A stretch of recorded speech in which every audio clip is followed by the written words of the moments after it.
Muy bien, colegas, continuando con estas charlas programadas para el día de hoy, tenemos la participación del contador público colegiado Julio Henry Gil Mora, quien posee título de auditoría en la Pontificia Universidad Católica del Perú.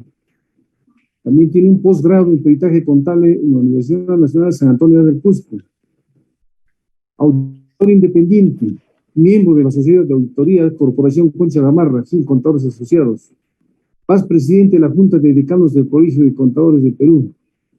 Paz decano del Colegio de Contadores Públicos del Cusco. Y actual presidente del Tribunal de Honor del Colegio de Contadores Públicos del Cusco. Dejamos al colega Julio Pedro Vigil Mora en la conferencia magistral Competencias y la ética profesional. Adelante, colega Julio. Buenas noches. Muy buenas noches con todos los colegas que están en la plataforma. Un saludo especial a todos y estamos compartiendo este ciclo de conferencias y hoy corresponde al Comité de Peritos. Por los 63 aniversario de la ley de creación del contador público. Y en Comité de Peritos, como ya sabemos, estamos más o menos por los 34 años de existencia del Comité de Peritos. Bien, debo agradecer en primer lugar al comité y al decano y al consejo directivo por haberme invitado, aunque a última hora, porque un expositor tuvo unos inconvenientes en su presentación. Vamos a compartir el tema de competencias y ética profesional, siendo un tema importante, aparte de que debemos estar actualizados en todas nuestras competencias, también debemos estar a la par frescos y siempre con una permanente mirada a nuestro código de ética. A ver, creo que no compartimos y me... A ver, vamos a ver.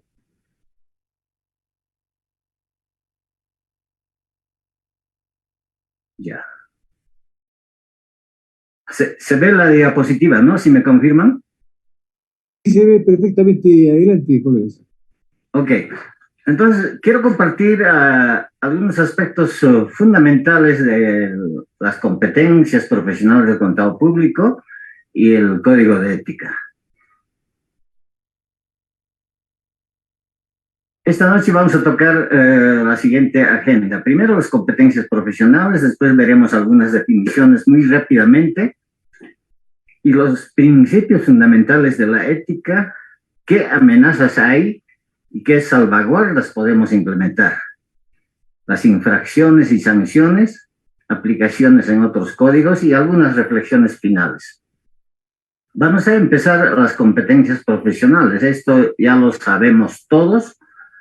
Las competencias están fijadas en el artículo 3 de la ley 28951 de nuestra profesión y están enmarcadas principalmente en los siguientes: planificar, organizar, supervisar y dirigir la contabilidad general y de costos, formular, autorizar y certificar los estados financieros.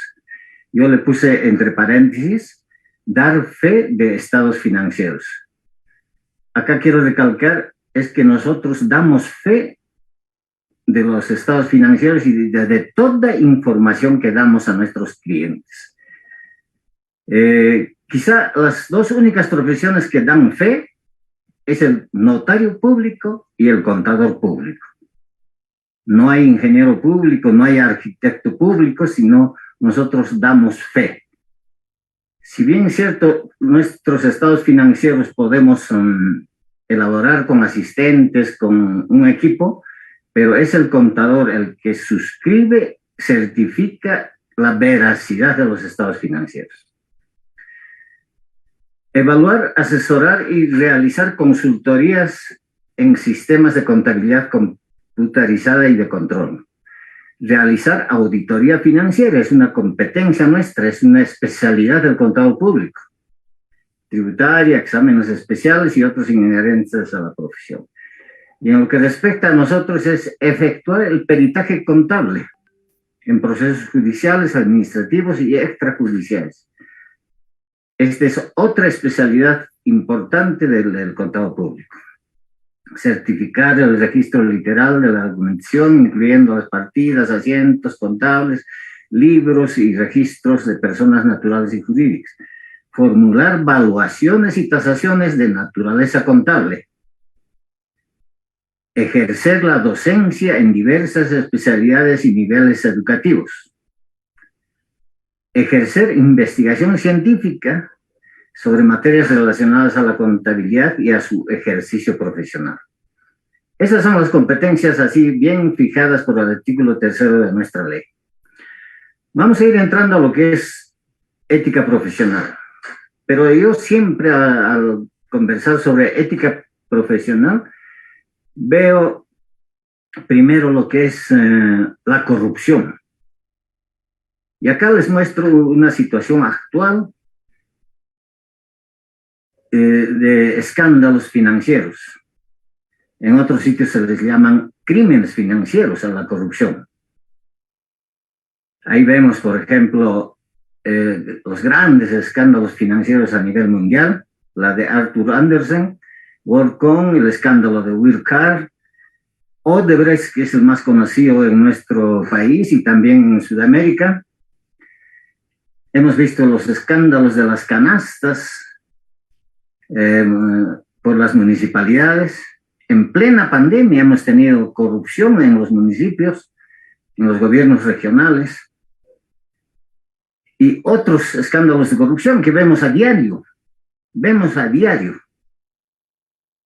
Yo creo que todos estos escándalos de corrupción significan antiético. Lo contrario a la ética es lo antiético. Lo contrario a la ética o la antítesis de la ética es la corrupción. Y creo como esta figura acá lo señala, debemos poner un pare, un golpe. No se podrá hacer de inmediato, pero sí gradualmente. En eso también viene trabajando fundamentalmente la unidad de inteligencia financiera, que es un gran apoyo para las investigaciones de tipo financiero. ¿Cómo podemos ir cambiando esto? El contador también tenemos que hacernos un mea culpa. Acá tenemos una figura de un contador con un perfil bien diseñado y cómo puede influir el contador en la lucha anticorrupción. Este contador tiene que tener un fuerte dominio contable, es decir, prepararse y capacitarse en dominar la ciencia contable. Debe tener habilidades de comunicación, conocimiento de tecnologías y también de los negocios, en la empresa privada de los negocios y en las instituciones públicas de toda su ejecución presupuestal. Este contador debe tener un conocimiento pleno de la ética y de la justicia. Y también, cómo no, debemos tener un conocimiento jurídico. Hay que capacitarnos también en los aspectos jurídicos. Ya han visto en la anterior conferencia que debemos estar para llevar adelante lo que es la pericia contable. Debemos tener o estar preparados con un conocimiento jurídico. Y siempre todo el actuar de los contadores tiene que estar o basarse en evidencias suficientes, competentes y relevantes.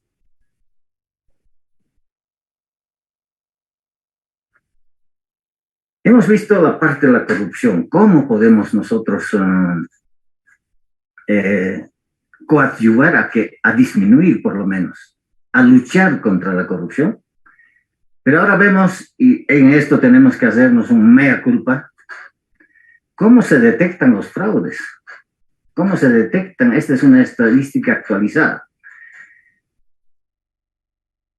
Los actos de corrupción se detectan por accidente, es decir, por algunas denuncias, por las denuncias del periodismo, por los frentes de defensa, se detectan un 51% de los actos de corrupción. Mediante auditores y OSIS, 19%. Fíjense, tan bajo. Mediante controles internos de dirección, un 10%, casi nada. ¿Por qué? Porque ni siquiera las municipalidades tienen implementados los controles internos. Y fíjense, más que los controles internos, las amantes despechadas, o despechados también puede ser, y funcionarios despedidos, un 20%. Mediante ellos se detecta un 20% de los actos de corrupción. Es bueno tener en relación a ello algunos pensamientos o dichos escritos, en este caso por Honorato Balzac, que dice: detrás de una gran fortuna siempre hay un crimen. Hay que tomarlo en cuenta. Y detrás de cada empresario corrupto hay un genio en las finanzas. Se pregunta, ¿será el contador?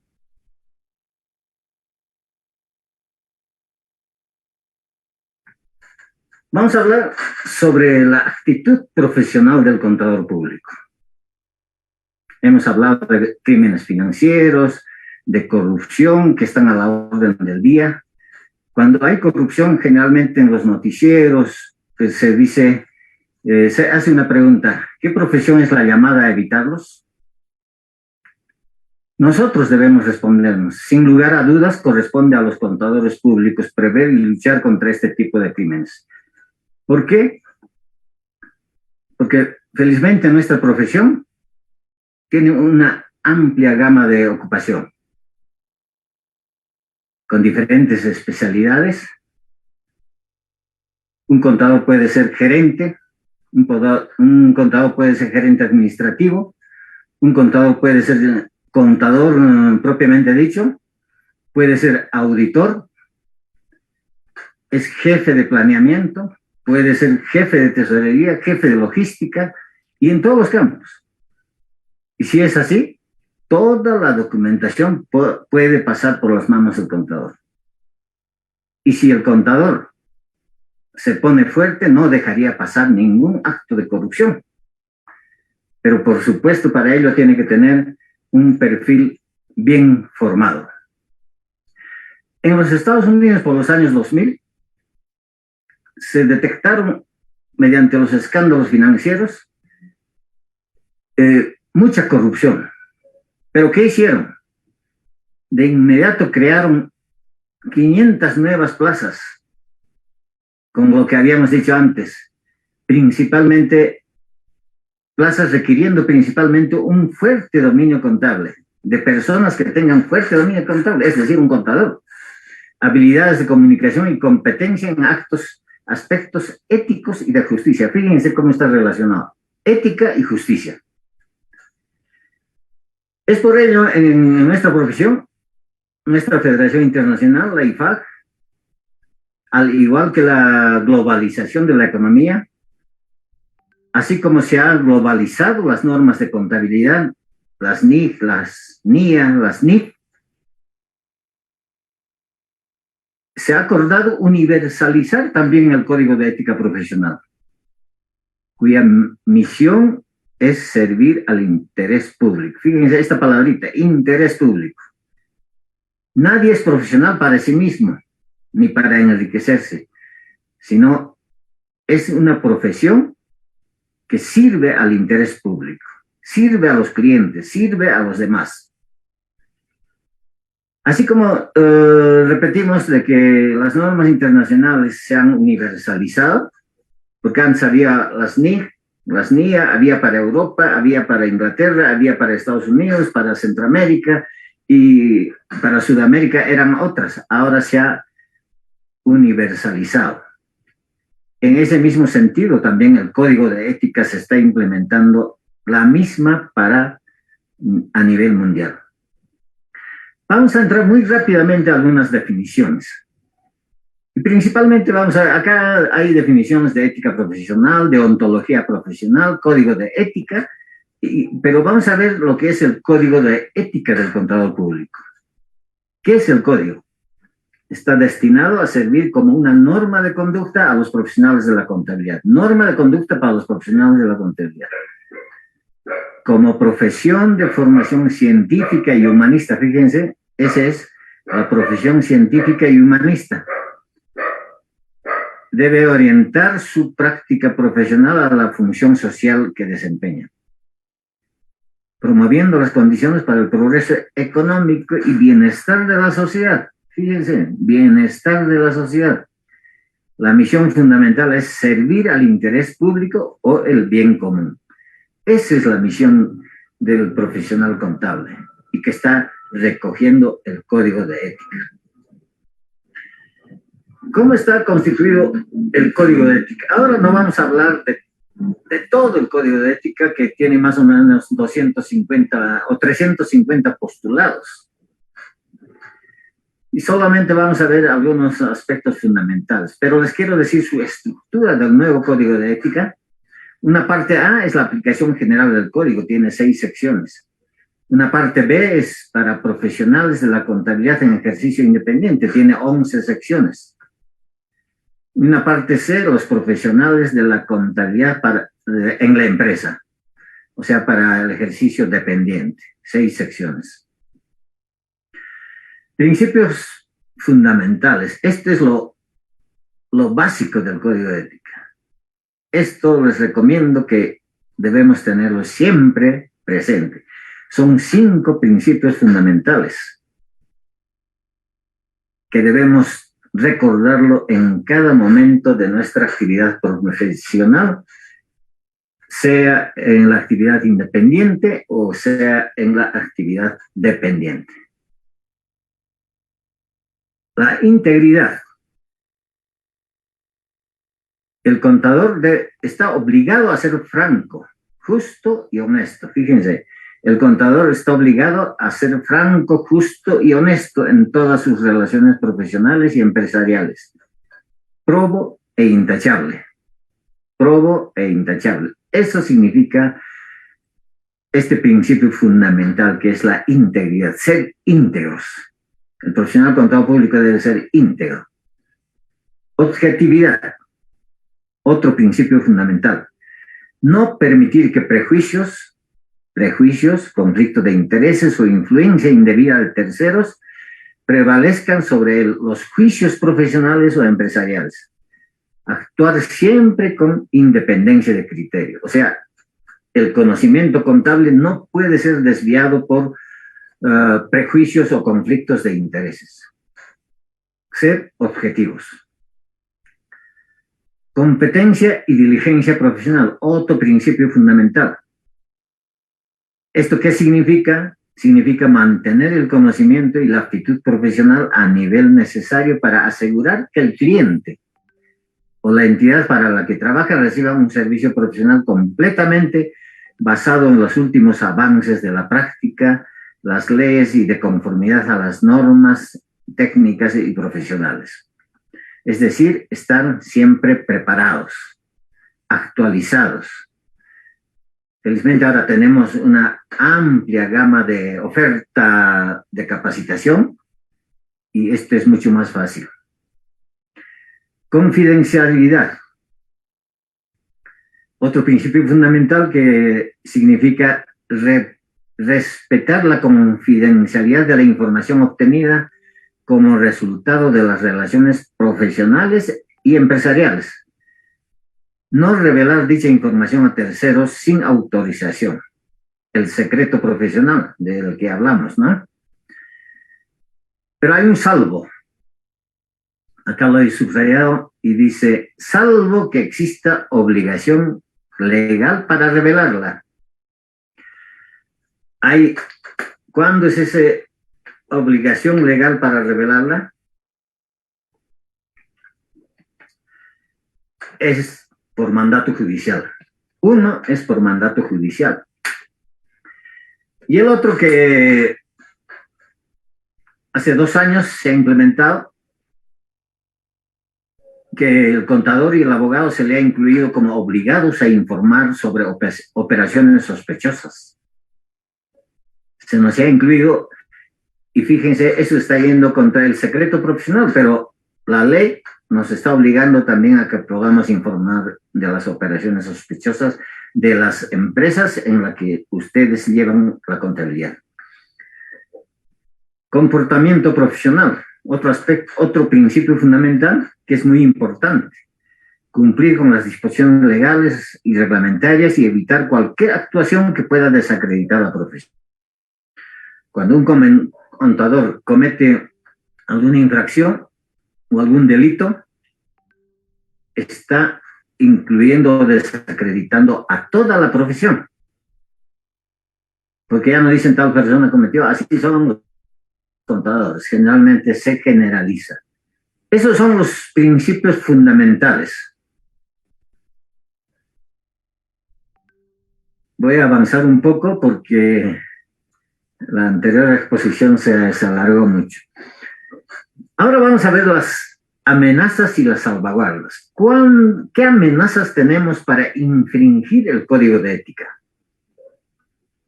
Acá he hecho un resumen.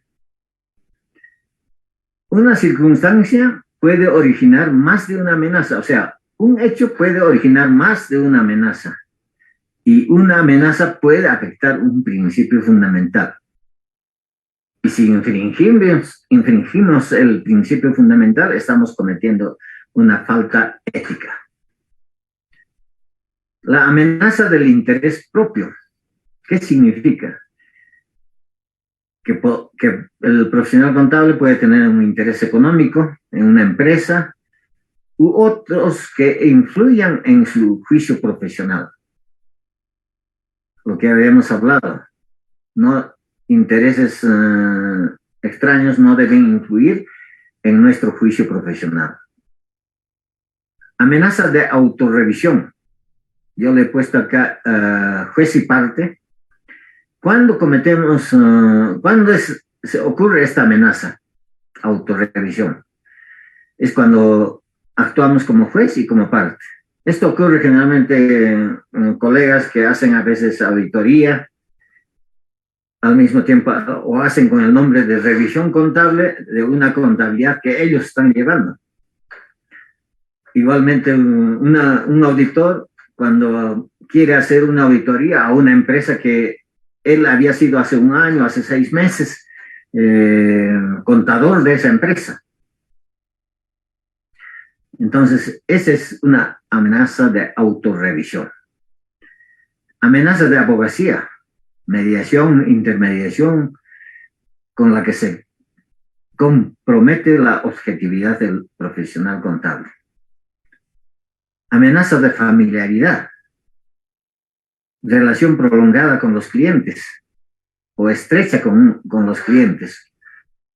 Cuando tenemos una relación prolongada o hacemos trabajos de auditoría, por ejemplo, de 10 años continuados, entonces puede, digo, no siempre, puede tener una amenaza de familiaridad con esa empresa. Amenaza de intimidación, otra amenaza. ¿Qué son las amenazas? Hemos dicho de que esto puede influir en el juicio profesional. Intimidación. A veces puede cometer el contador, el perito y el auditor. Cuando a un auditor o a un perito le dicen, si no sacas a mi favor, ya sabes qué te va a pasar. Les amenazan. Entonces a veces influye en su criterio profesional. Igual al auditor o al contador. Inclúyele estas facturas falsas para pagar menos impuestos. Si no, dejas de trabajar. Puede ser. Son amenazas.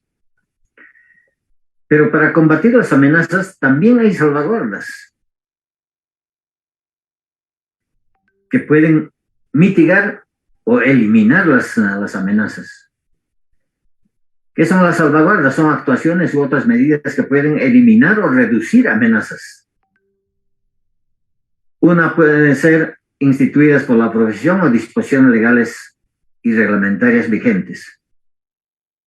Entre ellos, la formación profesional continuada. Aquel contador que está capacitado, que se capacita, que se actualiza, está menos prives a caer en amenazas, ¿no? Y poder infringir el código de ética. Las normas profesionales, el propio código de ética es una salvaguarda. Por eso es que hay que tenerlo presente, hay que darle una repasadita o refrescar lo que dice el código de ética. Seguimiento por un organismo profesional o por regulador o procedimientos disciplinarios. Claro, a veces nuestro ente profesional hace un seguimiento, el comité de ética, el tribunal de honor pueden velar también y reforzar las actuaciones del contador. Salvaguardas en el entorno del trabajo. En el ejercicio independiente, por ejemplo, hay que evaluar bien a nuestros asistentes, capacitarlos para que hagan un buen trabajo y no cometan infracciones al código de ética. Habíamos dicho que las salvaguardas en el entorno del trabajo se pueden revisar entre las secciones 210 al 280 del Código de Ética. Ahí está en el nombramiento, la designación personal, los conflictos de intereses, las segundas opiniones, los honorarios, el marketing, qué cosas no se puede hacer en publicidad, los regalos, las invitaciones, custodia de activos de un cliente y todo lo que se refiere a objetividad. Siempre la actuación del contador público debe ser. En el comité de ética donde he actuado y en el tribunal de honor, la mayor parte de las denuncias o quejas contra los contadores se está referido a honorarios. ¿Qué pasa con los contadores que al prestar sus servicios no hacen un contrato? En el ejercicio independiente también. ¿Y qué pasa cuando no les cumplen? El contador dice fácil, ya, si no me paga, yo no le devuelvo los documentos, no le devuelvo los libros contables, ni las declaraciones PDT. Los retiene. Y esa es una falta ética que puede ser sancionado por el comité de ética. Pero no es solamente una falta ética, sino también es puede ser considerado como delito penal. Penalmente puede ser sancionado. O civilmente también como daños y perjuicios. Entonces hay que tener mucho cuidado. Siempre hacer un contrato, aunque sea de 13 artículos. ¿Cuál es el objetivo? ¿Cuánto es el honorario? ¿Y cómo se paga? ¿En qué fecha se paga? Punto. Así evitamos una serie de amenazas que pueden existir para infringir el código de ética.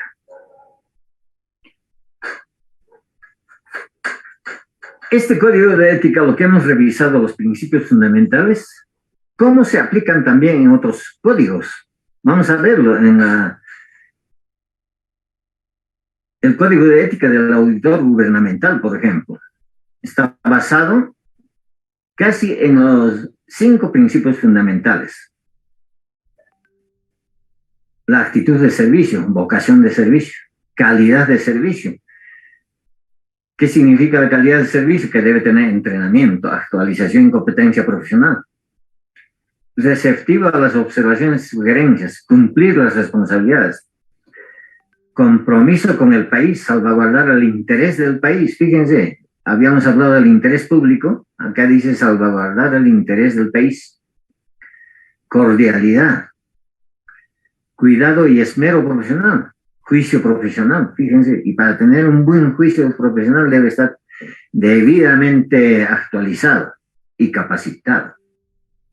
Independencia, objetividad e imparcialidad, fíjense los mismos términos del Código de Ética. Probidad administrativa,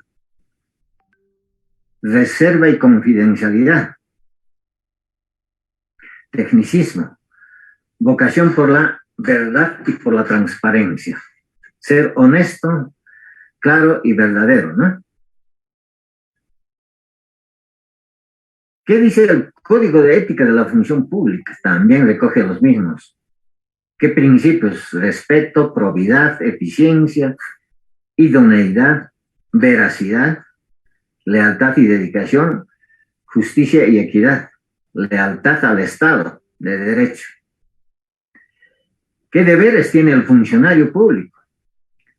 El funcionario público es a todos aquellos que trabajan en la administración pública, sean estos por elección popular o incluso los que asesoran sin recibir o percibir ninguna remuneración. Dicen asesores ad honorem, dicen, ¿no? Incluido ellos. Neutralidad, transparencia, ejercicio adecuado del cargo, uso adecuado de los bienes del Estado, responsabilidad. ¿Qué está prohibido para los funcionarios públicos? Mantener intereses de conflicto, obtener ventajas indebidas, realizar actividades de proselitismo político, hacer mal uso de información privilegiada, presionar, amenazar y o acosar. Esos son el Código de Ética de la Función Pública. Como todo código, como una ley también, tiene sus sanciones.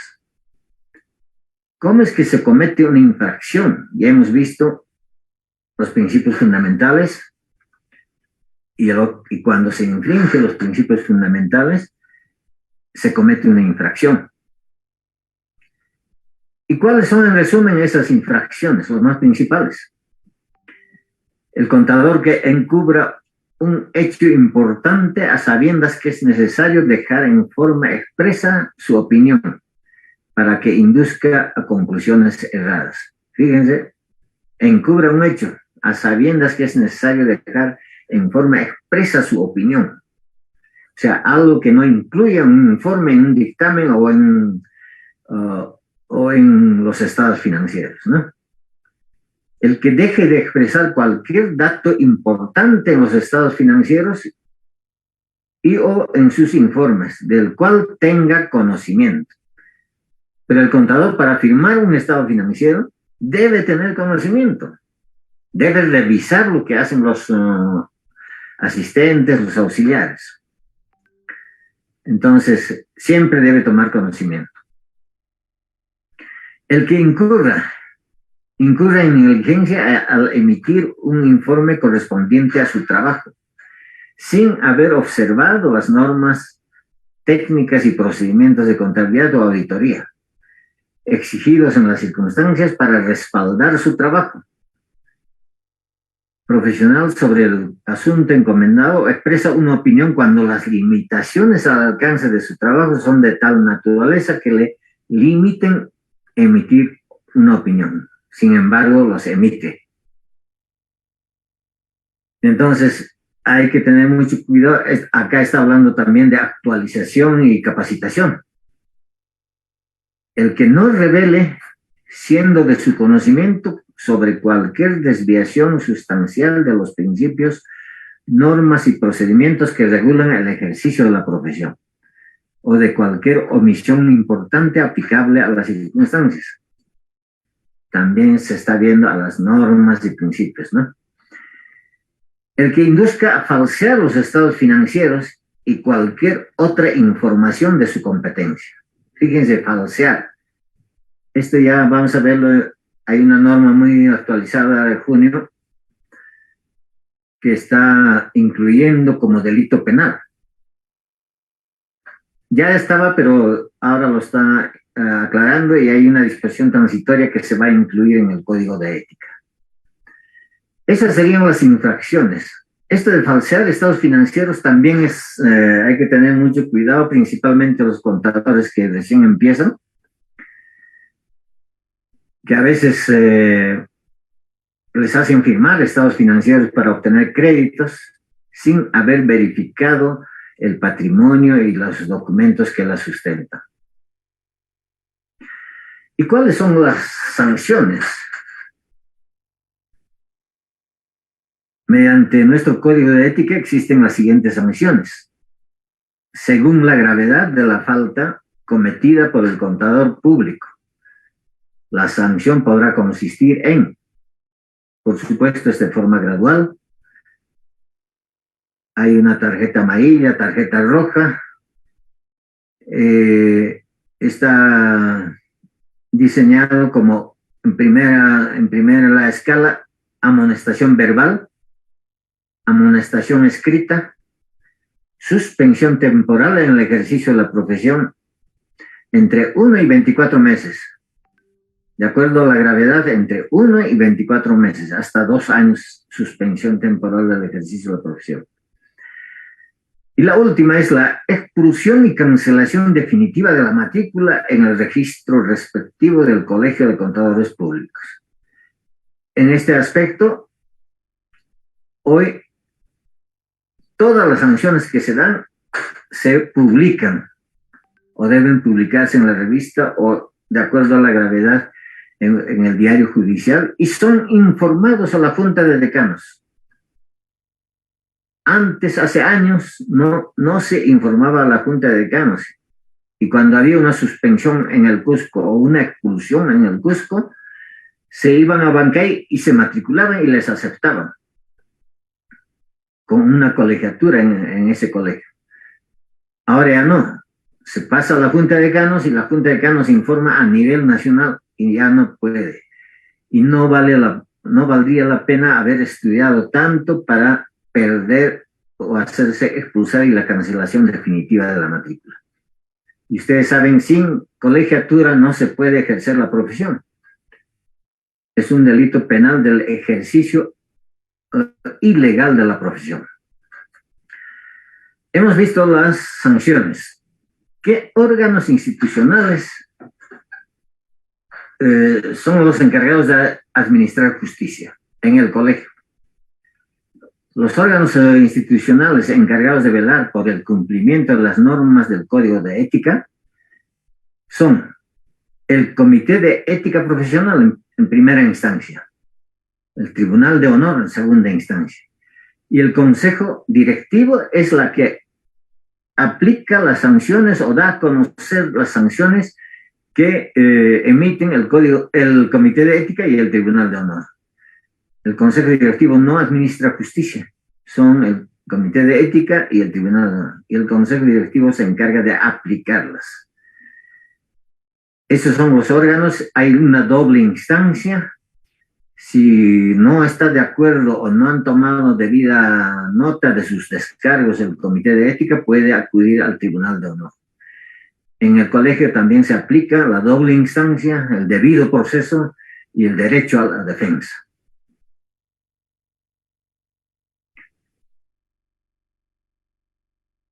Habíamos hablado de que el Código de Ética tiene una sanción administrativa dentro del colegio. Hemos visto las sanciones, pero también las sanciones administrativas, los actos antiéticos o las infracciones al Código de Ética también pueden tener otras sanciones, como les había adelantado, de naturaleza civil o penal.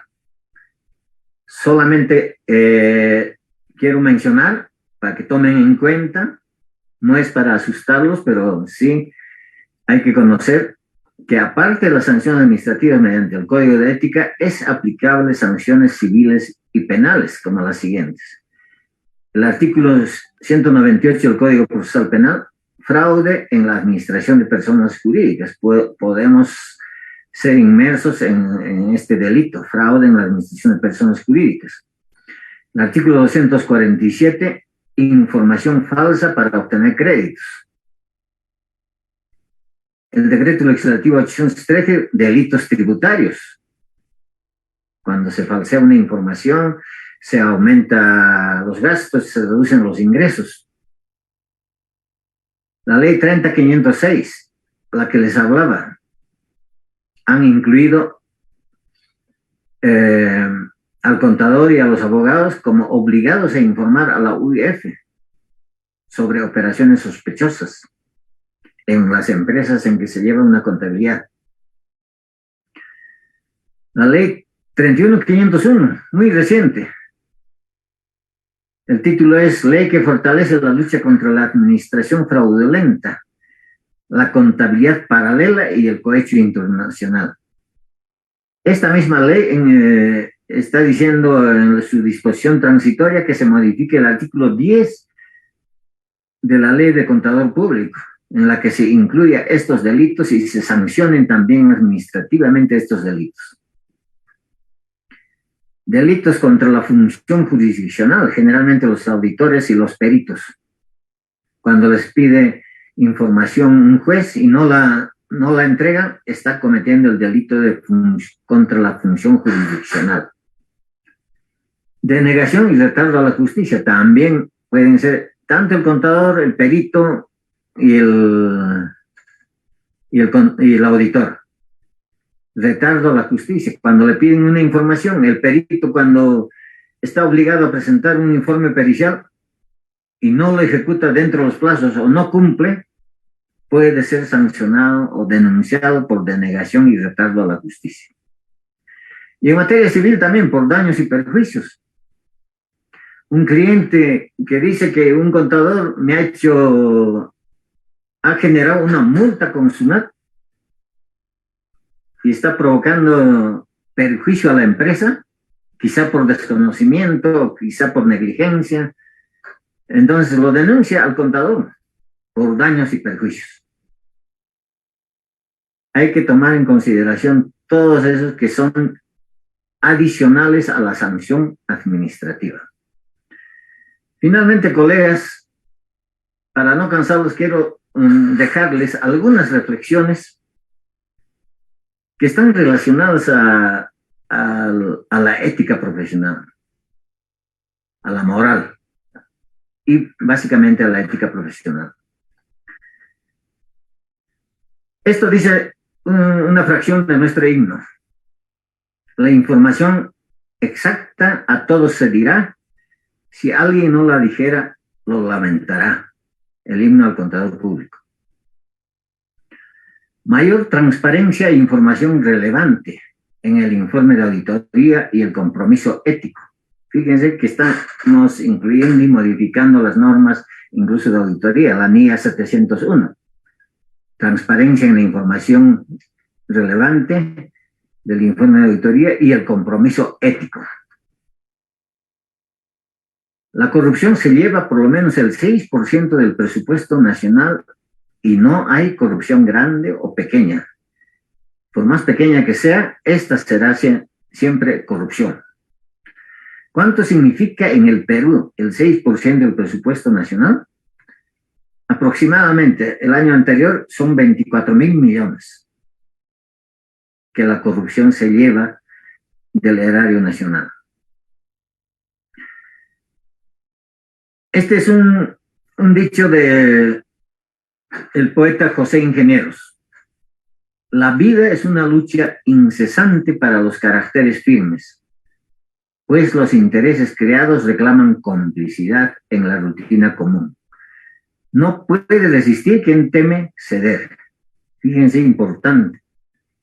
Esto hay que ver o se ve permanentemente en la actuación de los profesionales y también de los funcionarios públicos y de los funcionarios electos por votación popular. Fe pública, imagen fiel y prudencia. 3 dimensiones para un mismo objetivo. ¿Cuál es el objetivo? Restaurar la confianza perdida. Es una conclusión del Congreso de Contadores de Honduras en el 2012 aún. Fíjense, restaurar la confianza perdida. Esto me conlleva a decir, siempre se escucha decir, cuando hay corrupción, ¿y dónde diablos estuvo el auditor? ¿Dónde diablos estuvo el contador? Que no vio, ¿no? Entonces, hay que recuperar esa fe, la fe pública, la imagen fiel y la prudencia. Y recuperar y restaurar la confianza en el profesional contable. Algo que tiene que ver con la capacitación. Vacía tu bolsillo en tu mente y tu mente llenará tu bolsillo. Benjamin Franklin. respecto a la inversión en capacitación y estudio. Otro, empieza por hacer lo necesario, luego lo que es posible, y pronto te encontrarás haciendo lo imposible.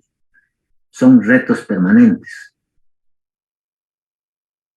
La diferencia entre un corrupto y una persona honesta es que la persona corrupta tiene un precio y la persona honesta tiene un valor. Fíjense, el corrupto tiene un precio y la persona honesta tiene un valor. Por eso decimos que la ética es un conjunto de valores que a veces viene desde nuestra misma casa, desde el mismo hogar. La ética no es más que un intento racional de cómo vivir mejor. Fernando Savater. Y esto lo subrayo en rojita, dice: la misión fundamental del profesional contador público es servir al interés público o el bien común. Servir al interés público o el bien común.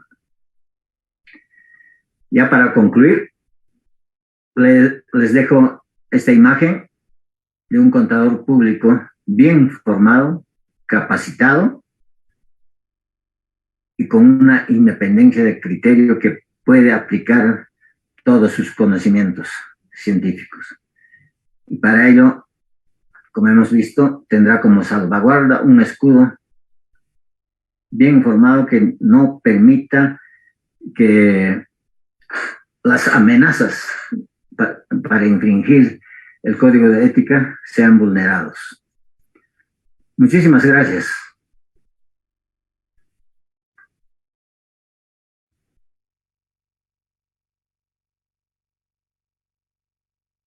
Muy bien, colega Julio. Muchísimas gracias por su participación. Colegas, de repente alguna inquietud, alguna pregunta a nuestro expositor sobre el tema de ética, alguna reflexión. Sí, buenas noches. Felicitaciones, colega Gil. Es respecto a, en antes tenía la idea, pero bueno, aprovechando, justo está hablando de ética, como todo está globalizado, ¿no? Y ¿usted qué aconsejaría en caso se encuentre ante personas que, yo pienso que todos somos grandes, ¿no? Pero hay personas que les cuesta adaptarse al cambio, son intolerantes, inclusive uno observa, dice, pero esto ya se veía venir, pero son intolerantes, ¿no? Entonces, uno, bueno, el que no habla permite. Yo generalmente, bueno, hablo algo, ¿no? Porque me sorprende. O sea, generalmente uno en su larga vida de estudiante siempre se ha adaptado a los cambios, ¿no? Eso no quiere decir que uno sea pusilánime, sino que simplemente si es un cambio para mejor, tiene que avanzar así. ¿Usted qué opina de lo que, por ejemplo, la globalización siempre ha estado? Siempre. Entonces, que vayamos por ese camino, me parece que es lo correcto, ¿no? No volver atrás y decir, bueno, es que antes era así, yo voy a ir y voy a luchar y voy a volver. No sé, me parece que es ya algo trillado. No sé, ¿usted puede ampliar, colega Gil? Sí, siempre debemos estar adaptados a la globalización en todo aspecto. Es por eso que nuestra Federación Internacional y las normas, el IASB, se han preocupado en hacer solo que se está difundiendo y estamos tratando de implementar a nivel nacional. Ya lo aplicamos a las normas internacionales de contabilidad, que es una sola, las NIA y las NIP, ¿no? ya se está globalizando, al igual que el código de ética. Antes había un código de ética para Bolivia, otro código de ética para Perú, otro código de ética para Argentina. Ahora se está globalizando. Pero una cosa que le escuché decir es de que en el decálogo del perito contable hay unos términos que dice ser solidario, ser respetuoso. O sea, nuestra actuación debe ser solidaria, no solamente como peritos, sino también a nivel profesional. Respetarnos los unos a los otros. Y eso es lo que dice, por ejemplo, ser solidario profesionalmente, porque es la única forma de respetar y hacer respetar las normas éticas, morales y legales. Y ser respetuoso de las normas de la ética profesional. Y dentro de esas normas está el respeto al colega. Por ejemplo, en las actuaciones del perito, como ya dijeron algunos colegas, siempre hay dos partes. Hay una parte del perito oficial y otro puede ser el perito de parte. Pero las discusiones en el debate debe ser con altura y respeto. No hay que faltar el respeto, porque el debate es por los conocimientos, no por la persona humana. Y eso siempre debemos buscar, ser leal con los compañeros y tratar de compartir nuestros conocimientos. Hay que compartir nuestros conocimientos. Muchas gracias. Claro, disculpe, colega Gil, claro, yo me refería a eso porque supuestamente, ¿cómo le puedo decir? Antiguamente, nosotros somos grandes, no tenemos 20 años. Entonces, eso de solidario es de casa, o sea, los principios, los valores son de casa. Eso no es antiguo, ese siempre va a ser así.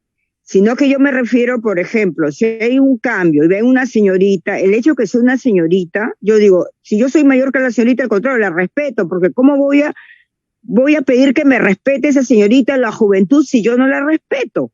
Y si ellos están actualizados, yo trataría de conversar con ellos, comunicarme, escucharlos, respetarlos y adaptarme al cambio. A eso me refiero, porque yo no sé por qué siempre dicen antiguamente la mujer ganaba poco. Mentira, yo en el primer concurso de un trabajo de una transnacional, yo entré ganando más que todos los hombres, porque yo tenía experiencia y había hecho bastante trabajo. Entonces, pero esa vez, como éramos más jóvenes, de la misma edad, todo bien, pero yo ahora que somos grandes, yo observo que se salen ciertos defectos de las personas. Y entonces uno es solidario, uno es respetuoso, pero yo pienso que todos tenemos un mismo valor y adaptarnos al cambio. A eso me refiero, porque si todo se ha globalizado y eso se viene a venir, entonces cuando uno lee más, baja al llano, pues. Y eso de que solidario, el bien público, eso ya es nacido, porque inclusive uno le dicen en la casa, más tú cultivas, tu compromiso es con la sociedad, y es hasta nacido, ¿no? Porque no hay gente que necesariamente vaya a la universidad, hay gente que ya en su casa, por la puerta falsa, ya practicaba el bien al prójimo, a la comunidad.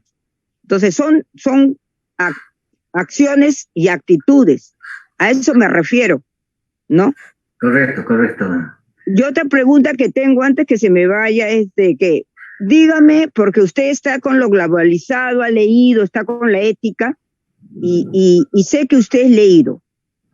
Es tanto así que dicen, ya que usted es auditor también, dígame, es tanto así que dicen, la auditoría es la boca de urna. He escuchado ahora último, dije, ¿qué? Y que el peritaje viene a ser el escrutinio ya. Entonces, yo he trabajado también en un tiempo en cuestión de marketing electoral. Entonces yo dije, bueno, la auditoría financiera, obvio, es determinar la razonabilidad de los estados financieros, pero hay varias auditorías y ahora que todo se ha globalizado y la fiscalía está tomando hace un tiempo la auditoría forense, yo pienso que la auditoría forense es mucho más amplia y un instrumento es el peritaje. No que lo quiero desmerecer el peritaje, sino que yo he escuchado y yo me he quedado sorprendida, ¿no? Que digan eso o amplíeme usted si yo a lo mejor he entendido mal, yo aprendo aquí. Gracias.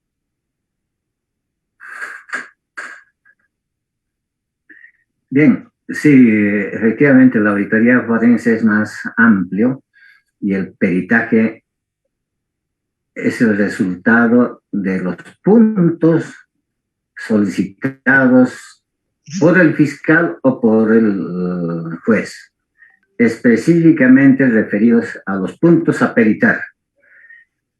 Pero, como alguna vez yo mismo había dicho, es de que el peritaje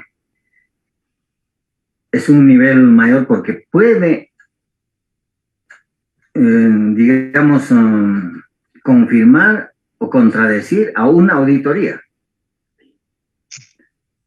Porque si bien es cierto, un informe de auditoría sirve, o un informe institucional sirve para iniciar un proceso, es el perito que se va a pronunciar sobre las conclusiones de esa auditoría. Si así lo autoriza o refiere el fiscal o el juez. Solamente en eso, pero son especialidades diferentes y cada uno en su nivel, ¿no? Claro, disculpe que le haga la acotación. Lo que pasa es que una colega expuso. Perdón, con las disculpas del caso puntual, por favor, colega Isabel, gracias. Sí. Lo que pasa es sí, el tema es ese, porque la auditoría forense último expuso una colega, ¿no? Y que la fiscalía ya está tomando ese tema, ¿no? Entonces, a eso es lo que yo iba, ¿no? Ahora último también estoy escuchando de otros colegios internacionales y bueno, y siempre dicen que la auditoría forense es mucho más, que también interviene en el Poder Judicial, pero bueno, usted ya me ha dicho su punto de vista y le agradezco mucho. Gracias por ampliar. Gracias. Muchas gracias, colega Julio, muchas gracias. Quedamos muy reconocidos por su participación en el tema competencia y la ética profesional, el cual nos permite, pues, colega, y nos recuerda cómo debe ser nuestra actuación profesional en nuestro día a día y actuar con principios y normas que guíen y orienten nuestra conducta. Muchas gracias, colega, una vez más por su participación.